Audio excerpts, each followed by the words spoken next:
This is the other confusion. Oh, we're on air now. Okay. Okay, we're on air with the Google Specs team and Fintan Murphy. What we're going to do is just have a quick chat about the use of Chromebooks, and Fintan's going to tell us a little bit about what he and his company do with Google Resources. Um, I'm with two students from what they call themselves the Google Specs team, and we issued them with Chromebooks each. And from the IT manager's point of view, a college that's got 20,000 students and 5,000 kind of fat client, fat computer desktop estate. For me, it's a revolution I've been looking forward to since the days of was it Larry Ellison holding up that thin client machine in the late 90s when Java seemed to be so promising. And at last, I think we've got a kind of proper light, thin client type of machine to use. From my point of view, it's cheap, it's easy, it's quick, it's secure, it's low maintenance, and it's life-wide. I mean, for me as well, because it can work without all the security threats at the moment, anyway, of a traditional Wintel Mac type laptop thing.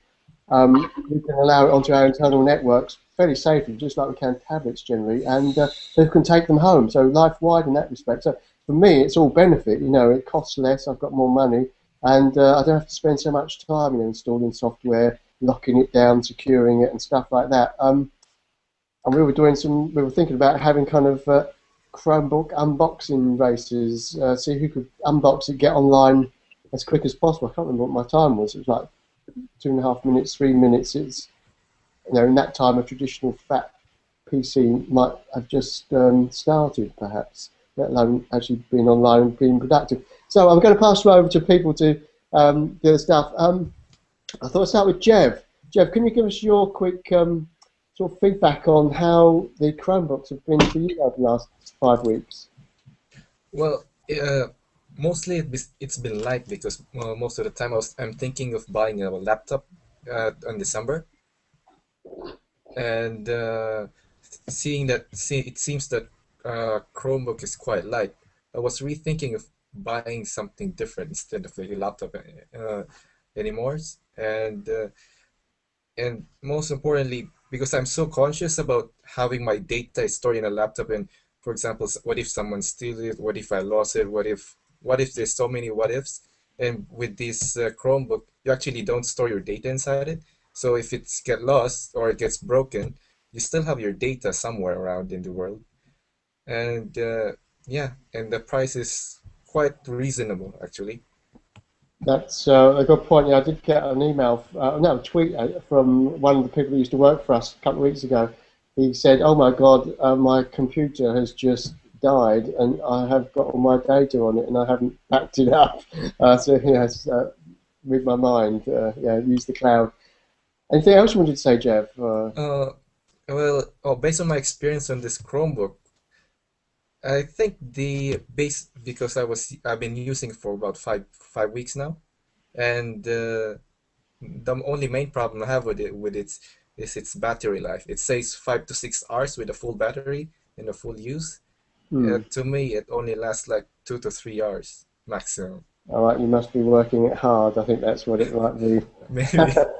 Okay, I'll pass over to Justin, your colleague. I was to point out the version of Chromebook that we're using is the Samsung Series 3. It's got XE303-12 on the back. Cost us £229 from the Google Play Store. I think they've gone down to 211 now. So they're not the highest spec ones, but they are the mid-sweet price point. Justin, what's your impressions and so on for the use of the Chromebooks? Well, I think it's a really nice Chromebook. You only need to have at least an email, and you'll be able to access all kinds of features that the Chromebook provides, and everything is done online, and everything that you do is stored on a cloud, so you don't really need a USB or any hard drive external one. And it also has a pretty decent battery life. My one has a pretty decent battery life compared to Jev's one. And yeah, everything is done online, but you can also download apps that allows you to access, like for example, Gmail and Google Drive. You can download offline apps that will enable you to access your documents or your emails offline, so you don't have to be connected to the internet 24/7. So yeah, it's pretty good. All right, yeah, that's one of the big criticisms. People, what if I can't find an internet connection? So you can use the offline modes, can't you? That's good. Do you think then that we could go ahead to issue these to students? Okay, Justin? Yeah, I think it will be pretty useful for some students because they'll be able to do much more of their work, and I think it'll be easier for them because the college one is you have to like enter a username and password, but with this one, the only thing they have to do is enter their email, and they'll be able to access pretty much everything, like their work, which are stored in the Google Drive. So yeah, it'll be useful for most of the students in the college. Okay, thanks. We've got Fintan with us. I'll let him introduce it. Fintan is Fintan is standing up, and he's got a. You're mesmerised by this. I like it. I am mesmerised. I've got to think. I've got to start doing it because I was saying to Fintan when we were having a pre-chat that I've seen these reports about sitting down being the new smoking, the big health problem we've got. And that I used to be okay when I cycled to work, but now I'm getting old and lazy. That nature of IT work, sit down too much, and it's having its effect on me. So, yeah, Fintan, you want to talk about your standing up and what you do as well? And yeah, okay. So yeah, my name is Fintan Murphy. My company is Damson Cloud. I'm the CEO of the company. I'll talk about my standing desk in a minute. Can I jump in on Chromebooks for a second? Yeah. Of course, it's more relevant. Yeah. I'm just standing up. I'm on two computers here at the moment. The other one I've just screen shared there, the Chromebook page. And I've actually myself been using the Chromebook, the Series 5, which is the one up from the 3 series. I have used the 3 series one as well. I think one of the lads said there the battery life isn't as good on them because they are very small. I think it does depend on how much you use them, you know, brightness of the screen, things like that. But I found it a fantastic device. I've got a MacBook Pro, and I'm always nervous about bringing it out. And you know, for me, as a secondary device, the Chromebooks work really, really well when I'm traveling. I just have my MacBook Pro at home. I can log into it if I need. But it means, you know, 99% of the stuff we do obviously is in the web, so we can work away on that. And then there's also the Chrome boxes as well, which I know some colleges have used, these little sort of thin client desktops, if you like. And I've used one of those for a while, so I found them quite handy. I definitely think they have their place.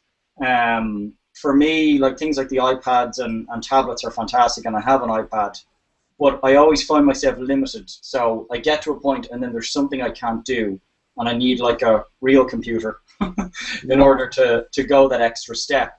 And I think the Chromebooks are a great halfway house. That, you know, they're thin, they're lightweight, they're fast, and certainly for schools, colleges, it seems to be a winner.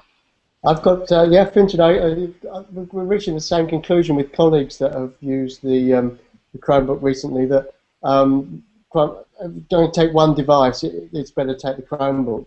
The tablet's not quite doing everything, although I've been reading some stuff about what you might call the post-digital natives now, I suppose, people that are coming into computing only and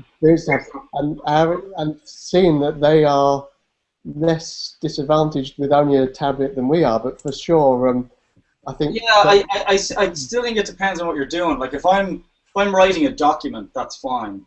You know, a tablet is grand, and you can get. I've got a where is it? I've got a keyboard for my tablet. So I've got this little device, and I can pop my iPad in here, and then I can type away on it like I would a computer.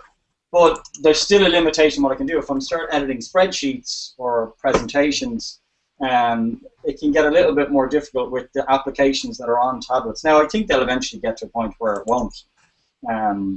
Yeah, I think sometimes if you're going to take a keyboard round with you, might as well take.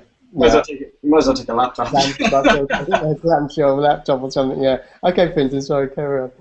Yeah, so on ourselves, yeah, I suppose I'll just give a little bit of introduction to ourselves. So we're a Google Apps partner, and so Google have about 3,000 resellers globally, who work with them reselling or helping customers with the apps platform, and with Chromebooks as well. We're also a Chromebook reseller.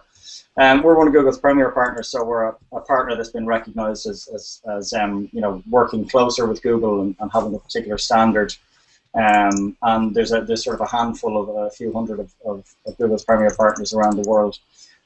We have kind of a distributed model for our business. So we all of our staff work from home. We've almost a dozen staff and contractors. We've offices in Dublin, London, and an offshore development team in India. Software development is about 50% of what we do, and we develop on the Google Cloud or Google platform. And yeah, we all get to work from home, which is really cool, and have our own desk setups and whatnot. Do you actually have an office, a central office, or we don't have a physical office? No, we use Regis, which is like a serviced office. So we got virtual offices there, and then we can have team meetings if we need to, or you know, if you know, so sometimes the guys will fly over to Dublin, and we'll have team meetings in Dublin maybe every quarter or every half year, and then maybe, you know, we might go to London next time. But because of the business that we're in, because it's cloud computing, and we're trying to live and breathe that kind of model, that's, you know, we want to live that distributed, scalable model, that if we need more staff, we can, you know, hire more contractors or more staff overnight, and everybody works from home. So, you know, that's it. Yeah, as Google would say, dog food in eating your yeah, we're trying to work the way we sell. So. All right, Fintan, yeah. Truly believe in it. Yeah, no, well, I'm glad. That's really, it's really living, breathing. Yeah, having no centralized offices really is a 21st century company. It's and it's very different, because the type of business we had before, like I set up the company originally when I was 18, and I was actually still in school. And it was long before cloud and Google and all that kind of stuff. And it was IT support. So we did IT support for small to medium-sized businesses, just focused in Dublin. So we were not a global company. We were not a distributed company. We were a very traditional company, because that's, you know, cloud computing didn't exist then. And, you know, over 5 or 6 years, cloud computing came on the scene, became more popular. We signed up with Google's reseller program. We sold off our IT support or services business, and we moved more towards this kind of 100%, or what Google call a pure play Google provider, where it's you only offer services around the kind of Google ecosystem. And it took a long time to kind of go through that transition, but you know, because before we had an office, we had staff on the road, we had a support desk, so we had to make this transition from a traditional business into a kind of pure cloud business, and get rid of all that infrastructure and stuff like that.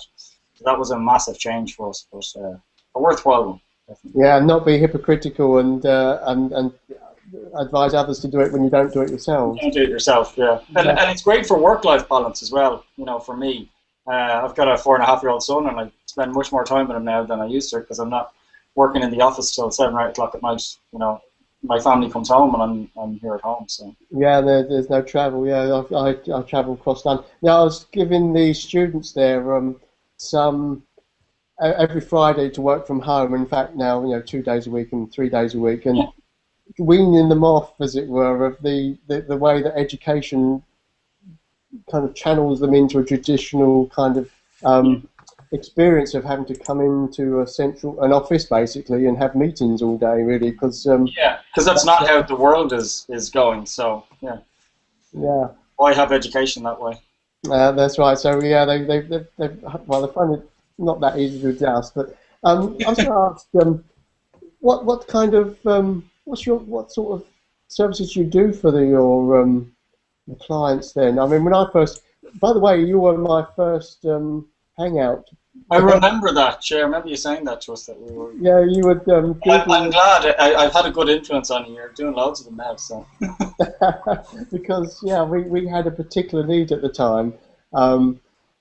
We were halfway through our going Google strategy. We were meeting a technical problem with calendars, and I did my own research, and I thought there was a tool that we could use to connect the. I remember, yeah, I remember talking to you about the connector for the calendars, but it did a slightly different. It did it in a slightly different way to the way you wanted it to work.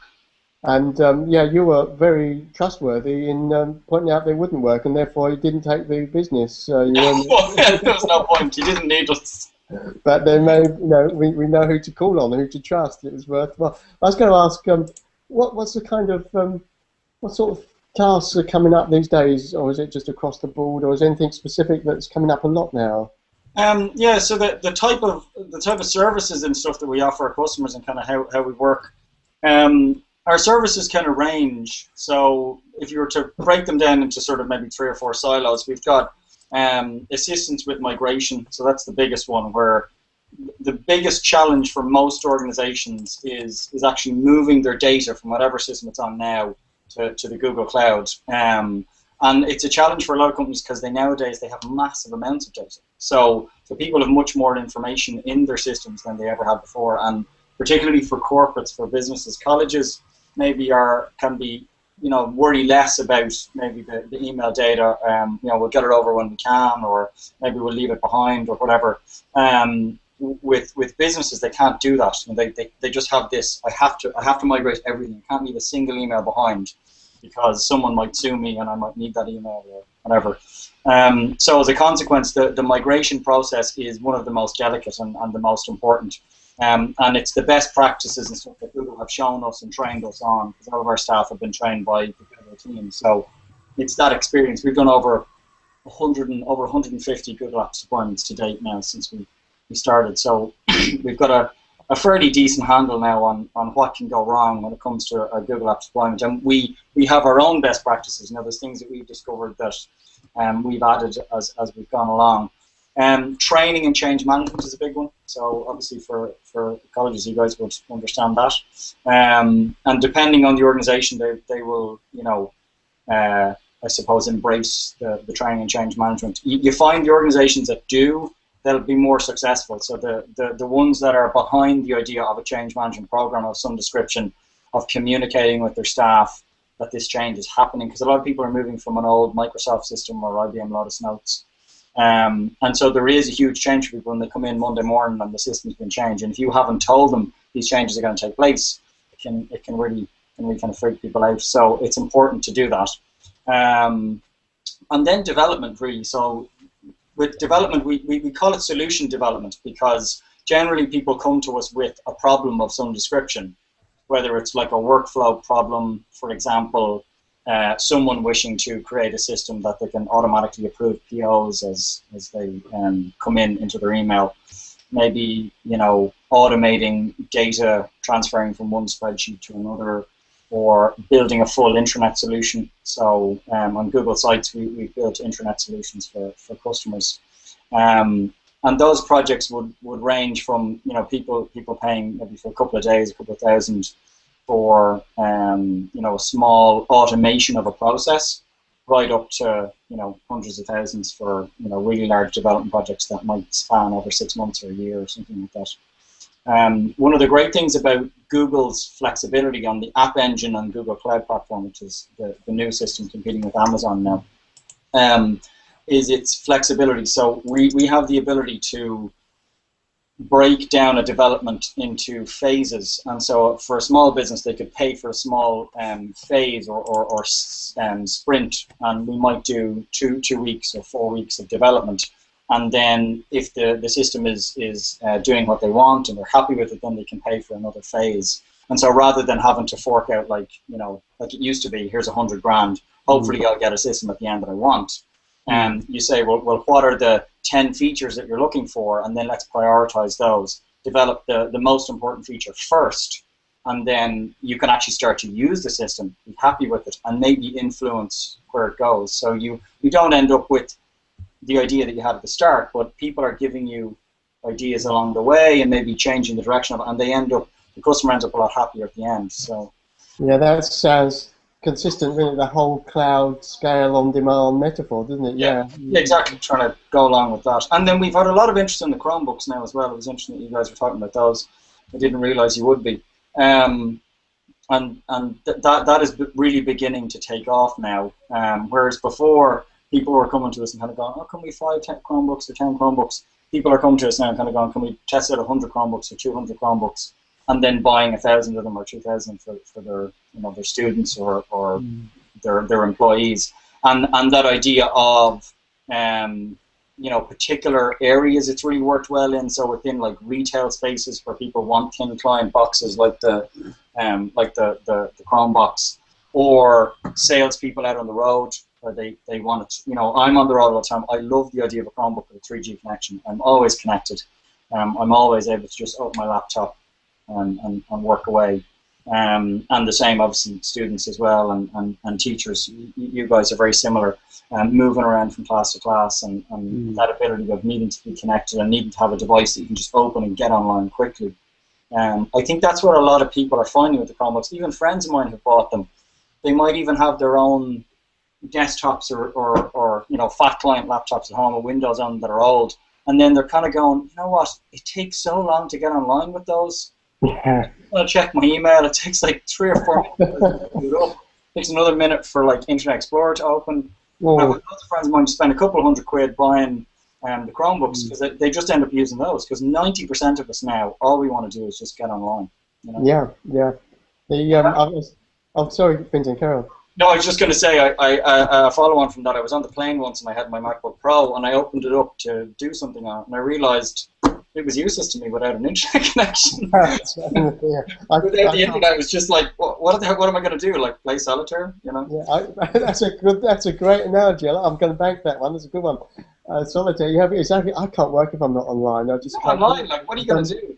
And I don't bother. I mean, I said this morning I had to nip out down the doctor's thing. I said I'm going off grid for a while.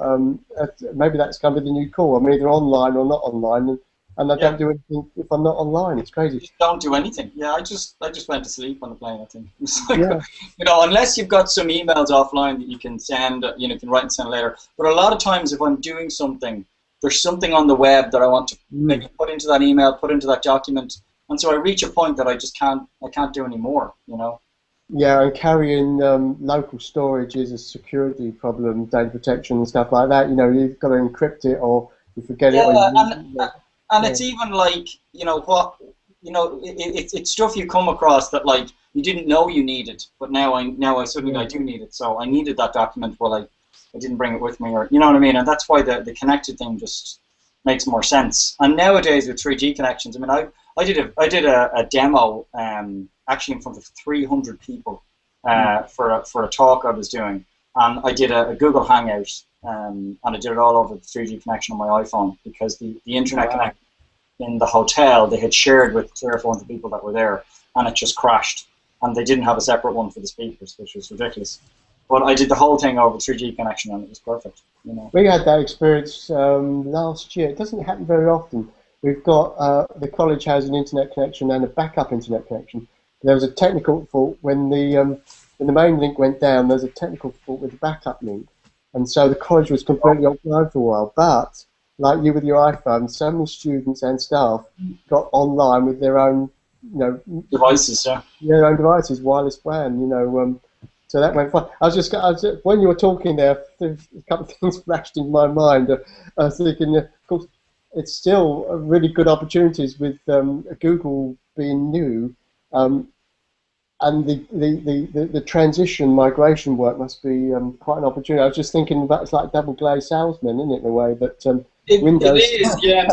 It's the challenge of making it smooth for people. Like I said, with education institutions and maybe non-profits, they can be less worried about disruptions in services. Businesses are like, we cannot have a second downtime or we will start to lose money. So if you're doing a migration for what I meant though, 500 staff, It's probably not politically. I was just thinking though, they're Windows upgrades. It's like Windows transition, isn't it?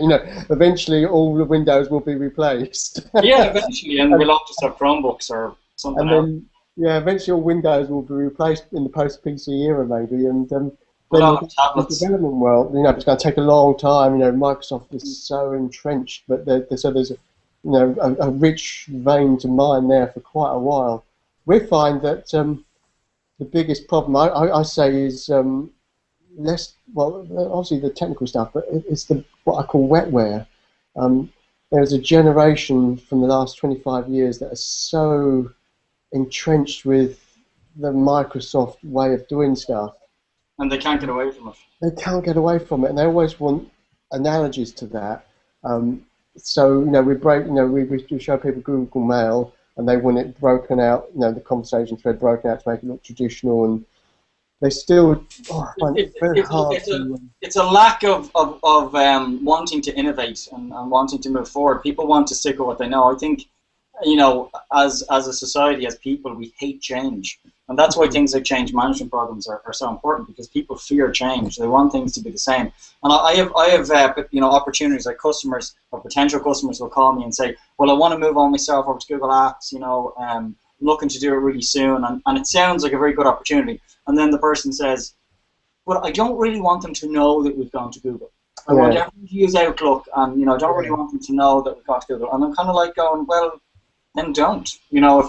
If you don't want to go to Google, if that's not what you're looking for, and all you want to do is turn off a server, then use something else. What I really want to talk to is a company that wants to make organizational change. They want to do Hangouts so that they can all work from home. They want to, put their documents in the cloud so they can work anywhere. That organizational change. Did you go to Google Atmosphere this year, Fintan? Unfortunately, in May, I was involved in a serious rock climbing accident. I fell off a 40-foot cliff, and I broke my back, and I shattered my wrist. So I was in a hospital bed at the time, but I would have loved to have gone. All right. I'm only coming to the end of my recovery now, but actually, it's been quite interesting for me. Again, the whole working from home thing and stuff. I was able to continue to work. Certainly for a good percentage of the time during my recovery. So it's actually been, the whole having a cloud business has been quite beneficial. Yeah, I suppose you have to have you unconscious and on the operating theatre to be offline and stuff. I was sending emails from the hospital. I have a large back brace that I have to wear, which I just took off for this, but I have another 4 weeks in that, and then I'm back to normal. So. I always wanted to go rock climbing. I used to be good at climbing as a kid, never did it. I think I'm getting to the age where it's could have but didn't, and then I'm never too old, Martin. You're never too old. No, I mentioned Atmosphere is because what you're saying is the same major message they seem to be putting out at Atmosphere. It's cultural change.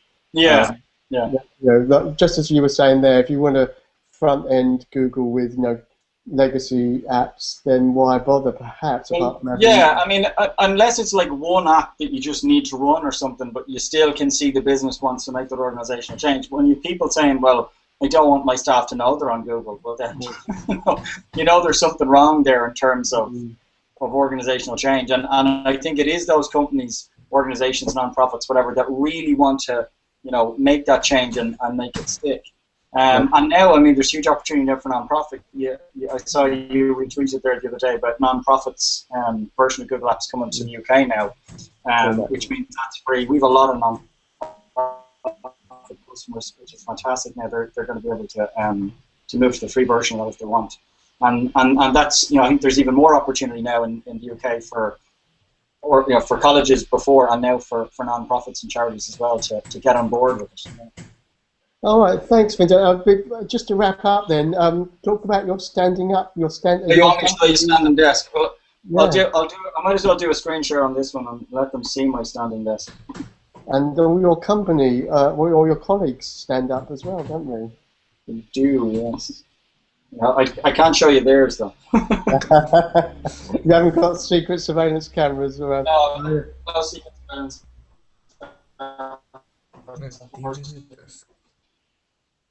That's super. That's my top part of my desk, and then that's the bottom. So it's a desk on top of a desk. So I also so you've got no chair in your. Say again.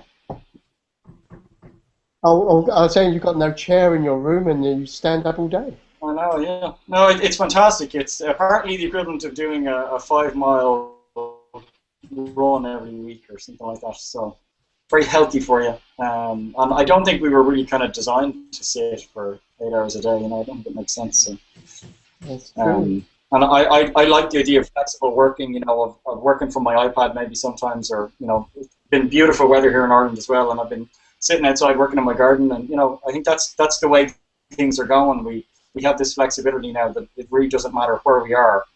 Once I've got a laptop and an internet connection, I can do my job. Yeah. Yeah, I have laptop all job. Oh, thank you very much for talking to us, Fintan. It's been marvellous. So thank you very much, Fintan Murphy and student Jev and Justin. Okay, so goodbye, bye everybody. Thanks. Bye.